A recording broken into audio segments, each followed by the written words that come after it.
Allô mes collègues. Bonsoir. Ça va bien?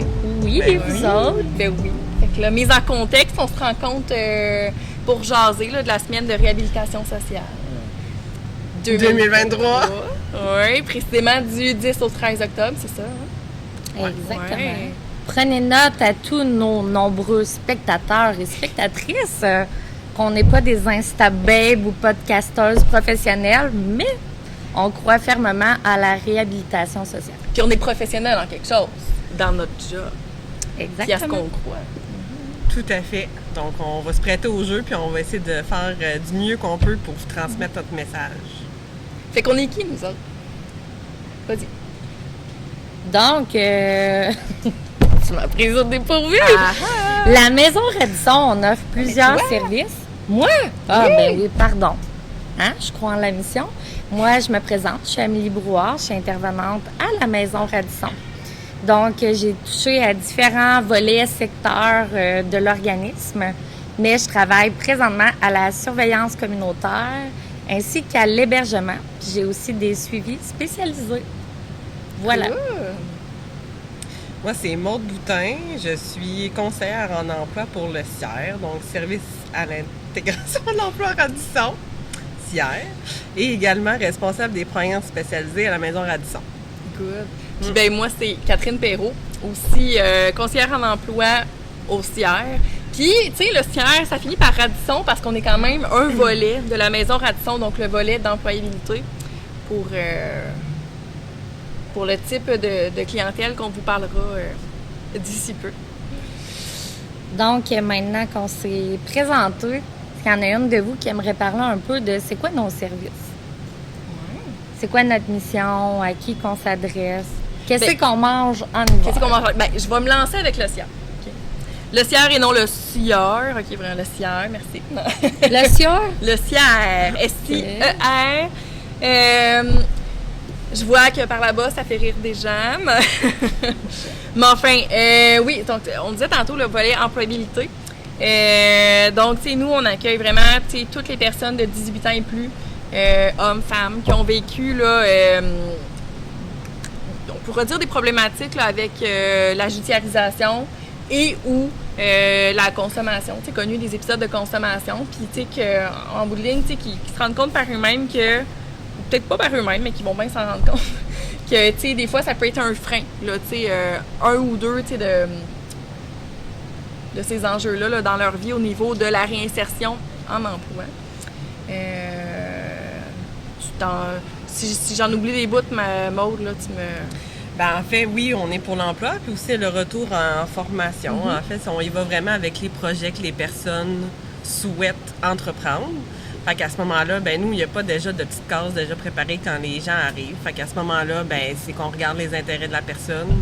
Puis, ben c'est sûr qu'en étant spécialisé, ben on regarde est-ce que la personne, son dossier judiciaire, il y a certains endroits que ça serait plus difficile de un ou carrément non recommandé, ou sinon, est-ce que dans leurs conditions légales, il y a des endroits que ça ne pourrait pas fonctionner. Ouais.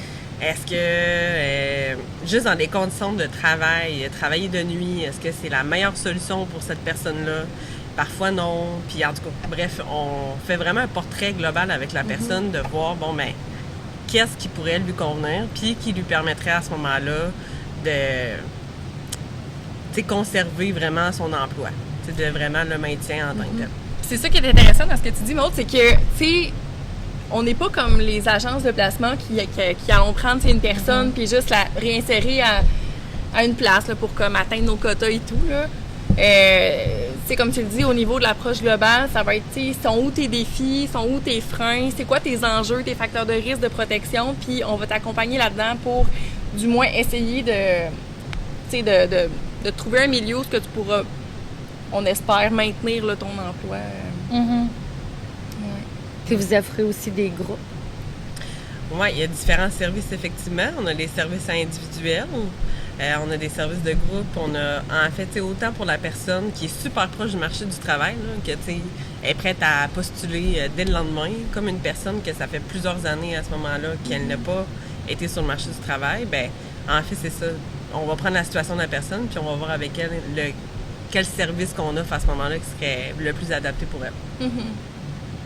Ouais. cool! Ouais.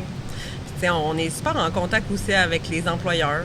Hein, aussi, on se déplace sur vraiment les milieux de travail.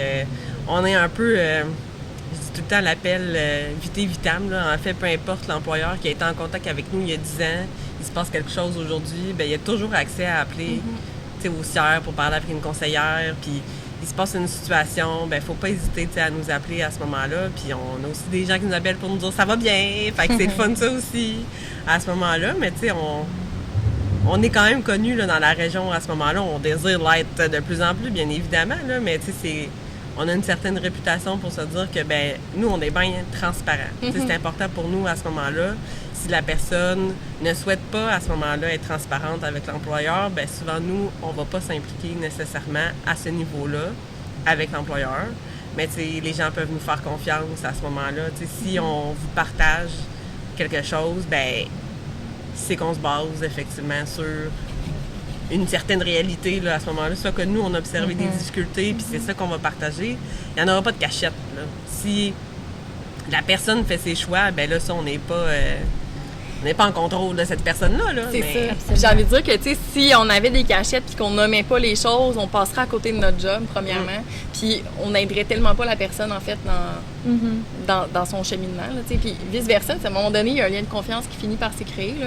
Puis, en fait, j'ai envie de dire qu'on aura la chance de parler davantage au niveau de la réhabilitation et l'emploi, là. Mais j'ai envie d'entendre Amélie sur la maison Radisson. Oui, puis si j'en oublie, parce qu'on a beaucoup de volets, mais si j'oublie quelque chose, là, gênez-vous pas pour en rajouter. Dans le fond, à Maison Radisson, directement, on a l'hébergement, donc le centre résidentiel communautaire qui accueille des hommes. En fait, là, des hommes qui viennent soit de milieu provincial, fédéral, donc des gens là, qui ont été judiciarisés. Pour toutes sortes de délits, en fait, là, avec différents parcours. Donc, il peut y avoir des hébergements là, qui vont durer 6 mois. On peut en avoir d'1 an et demi, 2 ans. Puis à l'intérieur de ça, ben ils ont des suivis, évidemment. Donc, ils vont avoir un conseiller qu'ils vont rencontrer à toutes les semaines. Donc, ils ont un plan d'intervention, sont accompagnés tout au long de leur processus. Puis ils ont des règlements à respecter, évidemment. Là. Donc, il y a un cadre qui vient avec ça, un couvre-feu, toutes sortes de conditions. Fait que il y a un petit côté un peu... tu as accès, en fait, à plein d'aspects de la personne parce que tu la vois sous toutes ses coutures, tu la vois le soir, quand elle va se coucher, tu la vois quand elle a eu une mauvaise journée à job, en revenant à une chicane avec sa blonde, avec son chum. Fait que tu as accès à plein de choses sur le terrain. C'est vraiment un milieu de vie. En bas, au premier étage, en fait, il va y avoir la surveillance communautaire. Donc, la surveillance communautaire, c'est des gens qui habitent pas nécessairement à la résidence, à la maison Radisson, donc qui viennent de l'extérieur aussi. C'est des gens qui ont des suivis de probation. En fait, qui vont avoir différents statuts légaux, que ce soit libération conditionnelle, semi-liberté. Donc, ils vont avoir aussi des conditions légales à respecter. Et à ce moment-là, notre rôle, c'est d'accompagner la personne à respecter son plan d'intervention, mais aussi de respecter ses conditions légales. Donc, il y a un bout qu'on peut pas faire à la place de la personne, comme au CIR. Il y a un bout qui appartient à l'individu. Par contre, on va accompagner cette personne-là dans les difficultés qu'elle vit. Fait que quelqu'un qu'on voit qu'il vit une passe plus difficile, des enjeux de consommation, peu importe, mais on va essayer de mettre en place des ressources, un filet de sécurité pour que ça se passe bien. Dans le but que cette personne-là, reste sur la terre ferme, là, qu'elle reste en liberté et que ça se passe bien. C'est un peu ça notre objectif. Puis à travers tout ça, on a des groupes. Donc, que ce soit des groupes pour la gestion des comportements violents, ça qui se fait en individuel. Aussi, un groupe et des suivis individuels pour tout ce qui est problématique au niveau sexuel. Puis des groupes qu'on appelle les modules, le PAIC, qui visent vraiment à développer plein d'outils par rapport aux besoins, les relations en général, l'affirmation de soi. Avez-vous d'autres trucs à rajouter? Ben oui, on a aussi les programmes en fait par enfant. Ouais. qui sont un peu plus sur pause en ce moment, mais que oui, ça fait partie des choses que nous, on croit effectivement, de pouvoir accompagner les papas, en fait, de voir tout l'impact que la judiciarisation aura eu sur leur relation. Parce qu'en fait, c'est ça, tu sais, là, on dit le CRC, on connaît ça sur le nom d'une maison de transition, là. En fait, nous, on est au cœur, effectivement, de la réhabilitation sociale. C'est vraiment, on accompagne les gens qui ont été judiciarisés, qui ont reçu des libérations à ce moment-là, puis on les accompagne à essayer de retrouver, malgré toutes leurs difficultés, un chemin qui leur permettrait de faire des choix différents à ce moment-là. Fait que, nous, on est effectivement autour d'eux, fait qu'on va travailler leur dynamique avec eux, on va les référer, comme tu disais, dans le fond, pour s'assurer qu'ils ne soient pas seuls dans tout ça. Puis en fait, c'est de garder en tête, là, une personne qui vient à Maison Radisson, c'est pas mal plus difficile que de rester en détention. Rester en détention, là, tu peux te dire, bon, tu peux fais mon temps. C'est ça, je fais mon temps, puis tu peux rester à pas faire grand-chose au final, même si je sais que la détention, là, c'est un endroit qui est difficile, là. Ça, je veux pas le minimiser, là, mais en fait, c'est que ça demande des efforts incroyables, en fait, pour une personne qui vient en CRC, parce que la personne, faut tellement qu'elle analyse, en fait, tout ce qui s'est passé dans sa vie, puis il faut qu'elle soit en mesure de mettre des choses en place pour apporter des changements. Puis c'est justement, tu sais, avec les conseillères que ça te permet de pousser cette analyse-là, puis du développement, cheminement, c'est ça. C'est un peu comme tu disais tantôt pour le CIR. Quand tu vois la personne sur le terrain ou en rencontre, bien, des fois, tu remarques des enjeux que la personne a pu avoir, autant dans la façon de faire les demandes, dans les habiletés sociales, peu importe. Mais ça, c'est notre rôle à nous de refléter à la personne qu'est-ce qu'elle a à travailler puis l'accompagner là-dedans. Parce qu'après ça, ça se joue ailleurs, ça se joue en emploi, dans les relations amoureuses. Oui, effectivement. Tu sais, souvent, les comportements, on se rend compte que ça peut se passer à plusieurs endroits. Tu sais, se rappeler, dans le fond, nous, on accompagne des gens. Au final, tout ça, c'est une souffrance, là, effectivement. Puis c'est là-dessus que ça nous permet de connecter puis d'avancer avec eux à ce moment-là. Fait que nous, on est vraiment des accompagnateurs. Vraiment, au final, c'est le choix de la personne, qu'est-ce qu'elle veut faire, puis on regarde avec elle, effectivement, elle est rendue où, puis elle est prête à faire quoi. Mais oui, mais tu sais, en fait, aussi, on a des services en détention. On l'a pas nécessairement mentionné, notre collègue, Gabi. Qui est tout le temps enfermée. Mais au même titre, au CIR, en fait, là, on a une conseillère à l'emploi qui est vraiment 100% du temps à la détention. Fait qu'elle accompagne en pré-employabilité à ce moment-là les hommes qui sont incarcérés à l'établissement de Trois-Rivières. Mais à ce moment-là, même nos programmes aussi, on va les faire aussi en détention pour essayer de créer une amorce, d'un début effectivement de questionnement, puis de voir si la personne, elle a l'intérêt à ce moment-là à continuer son cheminement, puis à travailler sur elle à ce moment-là.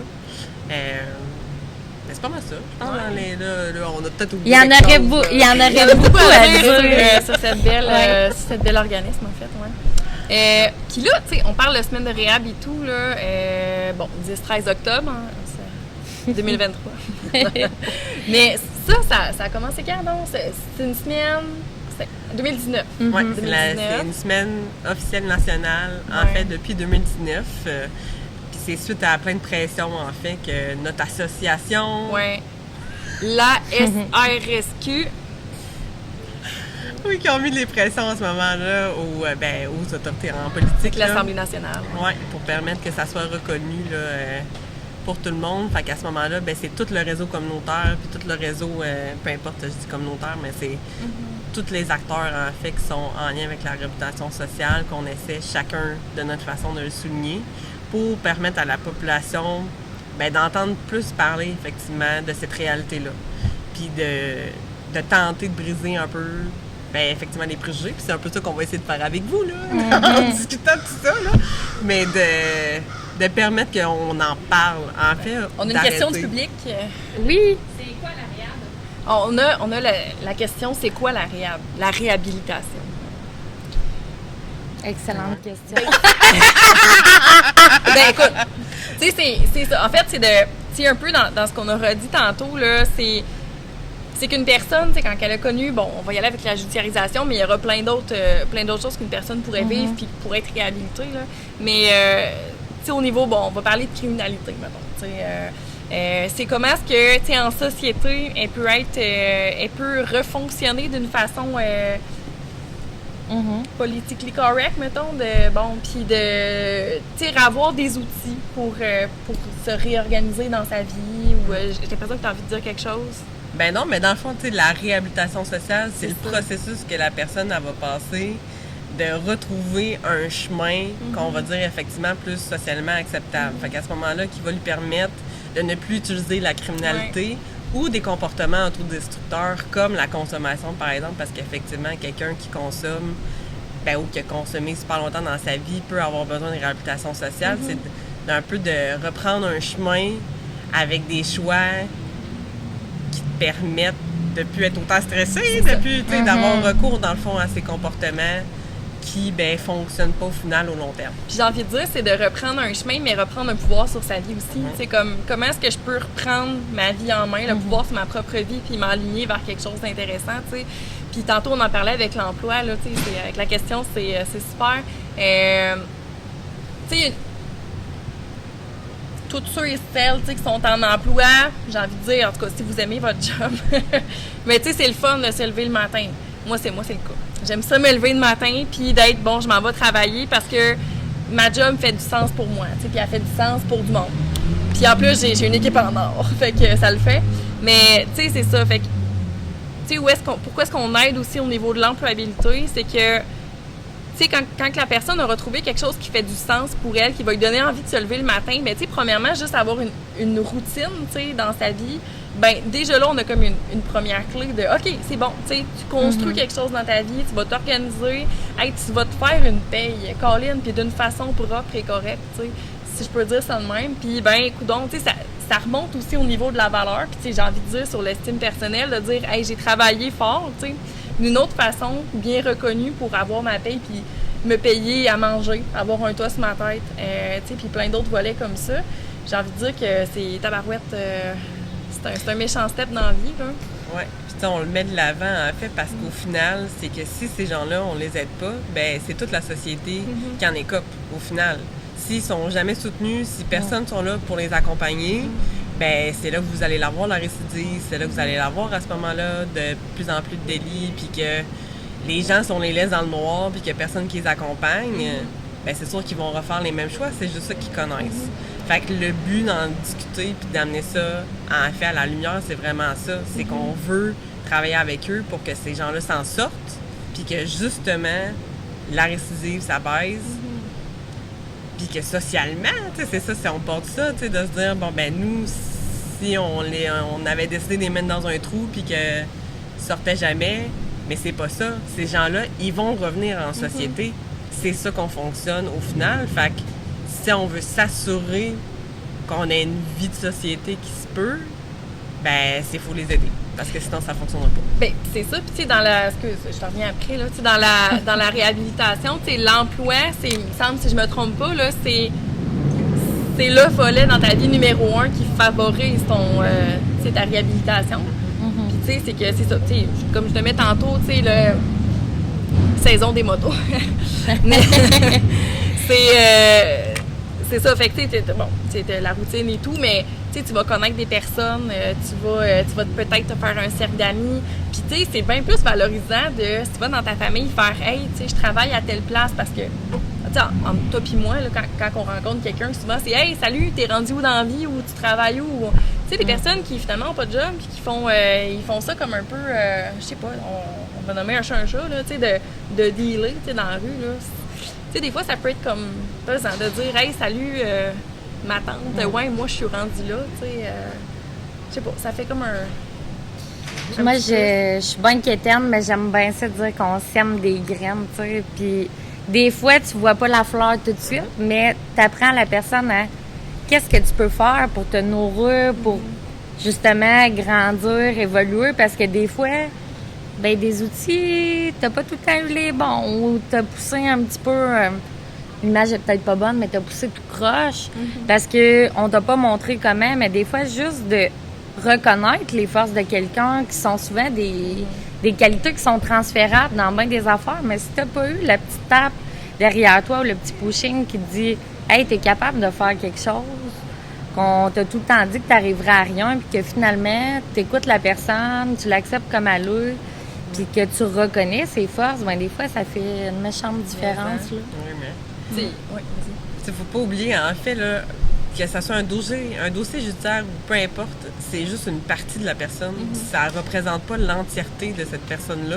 Donc, elle a des qualités, elle a des forces, elle a des compétences, elle a toutes plein de choses merveilleuses, en fait, puis qui font en sorte qu'il y a des gens qui sont autour de cette personne-là, puis qui vont vouloir rester au final. Mais sauf que la personne, quand elle a le nez dedans, ben, c'est juste ça qu'elle voit. Fait qu'en fait, ben, aussi dans notre accompagnement, c'est de l'amener à ce qu'elle découvre, parfois, effectivement, parce qu'ils ne connaissent pas, ou ben, se le rappelle qu'effectivement, ben non, je suis pas juste ça, puis ben, je ne suis pas un monstre, parce que ça, c'est porté par beaucoup, puis en fait, la société leur font porter ça aussi, hein, par les jugements, puis tout ça, puis c'est pour ça qu'on veut que plus de personnes en parlent, parce qu'au final, ben, on en a tous des jugements. Ça, tout le monde en a. Mais c'est d'apprendre à ce moment-là à comment un peu plus, ben, pas les contrôler, là, mais à ce moment-là, d'en être conscient puis de comment qu'on agit avec ces jugements-là. Mais de les diluer, en fait. Ouais. Les jugements, c'est comme de faire, OK, ils existent, mais pourquoi est-ce qu'ils sont là, puis qu'est-ce que je fais avec ça, en fait. Là? Puis un jugement, ben, si on se fie à la racine de c'est quoi un jugement, ça passe souvent de nos propres peurs, nos propres croyances. Fait que moi, c'est d'où je viens, dans quoi j'ai grandi. Fait que est-ce que les peurs sont toujours fondées? Ben non, pas nécessairement. Puis des fois, ben tu piles sur ta peur, puis tu vas au-delà de ton préjugé, puis tu t'aperçois que comme j'étais complètement dans le champ. Oui, absolument. Puis mettons que je vous pose une question. Ben, je la lirai pas, là, parce que je m'en rappelle, mais vous, c'est quoi? Ça a été quoi votre moteur ou l'élément déclencheur qui vous a donné envie de travailler avec cette clientèle-là? Ben, je peux commencer, mais en fait, je pense que justement, le fait que ça soit une partie de la population qui représente, en passant, je sais pas si on va le dire, là, mais c'est une personne sur 5 qui a un dossier judiciaire au Canada. Donc, c'est une grande majorité c'est pas une majorité, faux. Mais c'est beaucoup de personnes. Puis au final, il y a effectivement peu de services pour cette personne-là. Puis comme tantôt, un peu, moi je l'apporte la vision que si on les accompagne pas, ben on se ramasse dans le trouble. Je suis 100% d'accord avec tous les services pour les victimes. Puis ça, là, j'ai aucun problème pour ça. Sauf que si on se concentre seulement sur le après, puis la conséquence, ben le problème va toujours rester là. Fait que moi, en fait, c'est vraiment ça qui est à la base qui m'a animée, puis j'y crois, puis je crois fondamentalement que les gens peuvent changer, tu peux apporter des changements, puis tu peux finir par réussir. Fait que ça m'habite depuis toujours, en fait. Là. Fait que c'est vraiment ça qui fait en sorte que je travaille en réhabilitation sociale. Bonne réponse. On dirait... J'ai jamais pris le temps, je pense, de me poser la question. Je sais pourquoi je suis intervenante, mais pourquoi la réhabilitation sociale? Je pense que c'est... T'as tellement de gens de différentes couleurs, de personnalités qui viennent de différents endroits avec toutes sortes de bagages de vie. Fait que t'es amené à être très polyvalent. Puis tu touches à diverses problématiques, ça c'est certain. Mais je pense aussi un peu comme toi, là, tantôt tu parlais des victimes. Moi, je le vois pas comme un travail à petite échelle. Tu sais, il y a un aspect qui est collectif là-dedans, puis que c'est pas contre les victimes, pour les victimes, peu importe. C'est les graines que tu sèmes, justement, ben, à un moment donné, ils fleurissent, puis ça se répand alentour. La famille des personnes qui sont judiciarisées, ils en bénéficient, les conjointes, les amis. Quand il n'y a pas de récidive ou qu'il y a une évolution dans le changement de la personne, ben tout le monde y gagne au final. Un employeur qui donne la chance à quelqu'un, puis que la personne se présente, finalement, elle fait une job en or parce qu'il y en a, ben Colin, il gagne aussi au change. Là. Fait que de penser à ça, tu sais, que tout le monde y gagne. Effectivement. Tu sais, mon côté, c'est que j'ai la vision de... Tu sais, encore là, comme Maud a dit, tu sais, c'est pas pour... Tu sais, comme mettre de côté au niveau des victimes et tout, là, ça n'a vraiment rien à voir. Mais... genre, tu sais, c'est comme les... les personnes qui ont commis acte ou bon, peu importe, j'ai envie de dire que ces personnes-là aussi, ils ont ou ils portent un lourd bagage, puis qu'ils ont leur propre souffrance. Puis que c'est justement si, oui, c'est important de prendre la victime, puis de l'aider dans ses enjeux, dans ce qu'elle a vécu, mais que si on prend pas la personne judiciarisée, puis qu'on l'aide pas là-dedans, ben ses blessures, ses petites bébites, ben ils vont continuer à grandir, puis ça se peut que ça devienne pas, faut pas faire peur à personne, mais c'est ce qui pourrait, c'est ce qui pourrait arriver si la personne n'est pas accompagnée, s'il n'y a pas aidé, puis si elle fait pas une quelconque prise de conscience sur ses actions. Puis, je sais plus ce que je m'en allais avec ça, mais, mais c'est bon. Ça, dans accompagner autant d'un bord que de l'autre, mais ça vient aussi créer un quelconque équilibre et un sens dans tout ça. Je suis très imageux, mais j'ai souvent, quand je pense à la réhabilitation aux différentes problématiques, je pense souvent à, tu portes un sac à dos, notre bagage de vie, peu importe. Puis tout le monde a son petit sac de merde, je m'excuse de dire ça comme ça, mais toutes les épreuves, ben tu rajoutes des pierres dans le sac. Puis à un moment donné, ben si on ne demande pas à qu'est-ce que tu fais avec ça, il est là ton sac, il est lourd puis il est pesant. Puis t'enlèves jamais des cailloux, qu'on ne demande jamais à qu'est-ce que tu fais avec, là, c'est ça changera pas, ça s'effacera pas.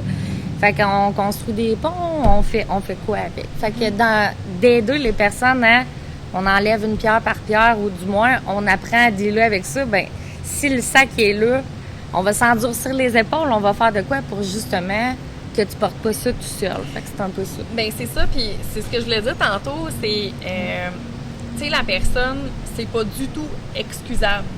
T'sais, peu importe ce qu'elle aura fait, c'est pas du tout excusable, mais ça peut se comprendre, ça peut s'expliquer. Il y a quelque chose en arrière de ça. Justement, avec ton sac, les roches, là, c'est une image parfaite. Là.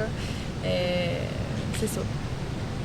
Si tu regardes juste la pointe de l'iceberg, qui est les délits ou peu importe qui dans la vie a commis une mauvaise action, légalement, pas légalement, peu importe, mais que tu t'arrêtes pas à pourquoi. Tu sais, qu'est-ce qui t'a amené à faire cette action-là, à faire cette erreur-là? Ben comment tu peux t'améliorer, comment tu peux te remettre en question, puis pas que ça se reproduise. Fait qu'il faut regarder en dessous de ça, creuser un peu, puis essayer de comprendre, parce que sinon, ben tu travailles pour rien. Je sais que tu es supposé poser les questions, là, mais j'ai de quoi qui me pop en tête. Tu sais, tantôt, Maud, tu nommais une personne sur 5 à un dossier judiciaire. Ben, tu sais, ce que j'ai envie de poser comme question à tout le monde, c'est, tu sais, en êtes-vous, comment est-ce qu'on se disait ça tantôt? T'sais, en êtes-vous comme conscient, tu sais, de qui autour de vous pourrait avoir un dossier judiciaire? Puis tu le formulais bien, toi, tantôt, là. Ouais, mais là, je m'en rappelle. Tu t'en rappelles plus, hein? Ça. Mais, en tout cas, c'est ça, tu sais. Qui autour de vous a un dossier judiciaire? Bien, il y en a pas mal. Puis des fois, on le sait pas parce que c'est pas écrit dans le front de personne. Puis c'est ça. Ouais, c'est qu'on parlait, en fait, c'est que ça peut être un peu n'importe qui. C'est tu sais que, tu sais, on a, en fait, les préjugés, on se dit, dossier judiciaire, les personnes qui ont des tatous, à ce moment-là, les personnes qui consomment, c'est sûr que, bon, ils ont une vie débridée, puis tout ça, mais au final, de se dire, ben une personne sur 5 au Canada, ça reste que quand même fort probablement qu'autour de vous, peut-être que vous avez jamais passé proche de faire un délit, là. Ça, c'est bien possible. Mais quand même, autour de vous, si vous regardez, ben fort probablement que vous avez des gens qui ont vécu des difficultés, que ça aurait pu mener, effectivement, à faire des choix, que ça tombe soit dans la consommation, ou soit, effectivement, à ce moment-là, dans la criminalité. Puis tantôt, l'exemple que vous donnez, c'était ça, c'était de la conduite avec faculté affaiblie. Ça se peut que vous ayez jamais conduit, en ayant un petit peu trop bu. Mais si vous regardez autour de vous, je serais pas mal curieuse de voir combien de personnes autour d'eux sont capables de trouver au moins une personne qui a déjà pris le volant à ce moment-là, que, ben oui, il avait trop bu. Tant mieux si la personne ne s'est pas fait arrêter. Tant mieux s'il n'y a pas eu de blessés, si personne n'est décédé suite à ça. Mais ça reste que c'est une réalité à ce moment-là qui est là. Puis, ben, ces personnes-là sont arrêtés pour ça, ben ça veut pas dire nécessairement que c'est écrit dans leur front puis que vous allez vous dire oui, cette personne-là en a un dossier. Il y en a des erreurs de parcours. Là. Il y a de tout. J'ai vu un signe là, de temps qui file, puis... Vas-y. J'avais une question. Oui, vas-y, mais oui.